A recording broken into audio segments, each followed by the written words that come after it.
जय Maharashtra public. तर मी तुमच्यासाठी घेऊन आले की तुम्ही नेहमी मला डीएम करताय की फिटनेसचे व्हिडिओ टाक, होम वर्कआउटचे व्हिडिओ टाक. तर सर्वात पहिली एक्सरसाइज आहे आपली की 2 वेळेस तुम्हाला जम्पिंग जॅक करायचंय, लगेच स्क्वॉट, जम्पिंग जॅक आणि स्क्वॉट.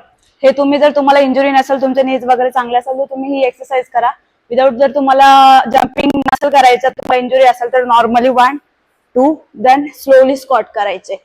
आणि स्क्वॉट मारताना पण लक्ष ठेवा की तुमचा फॉर्म करेक्ट असला पाहिजे, तुमच्या नीजवर प्रेशर नाही आला पाहिजे, नाहीतर तुम्हाला अजून इंजुरी होऊ शकतं. आणि सेकंड एक्सरसाइज आहे आपली जम्पिंगची. 1 2 3 4. ही तुम्हाला जम्पिंग करत करत करायची आहे. आणि जर तुम्हाला जम्पिंग नसेल तर नॉर्मली तुम्ही एखाद्या भिंतीचा सपोर्ट वगैरे घेऊन तुम्ही 1 2 1 2 स्लोली करू शकता. फक्त एवढाच फरक आहे की तुम्ही जर स्लोली वर्कआउट करणार तर थोडा फॅट लॉसला टाइम घेणार, आणि जर तुम्ही जम्पिंग एक्सरसाइज करणार तर हाय इंटेन्सिटीमुळे तुम्हाला लवकर फॅट लॉस होणार. आणि त्याच्याच बरोबर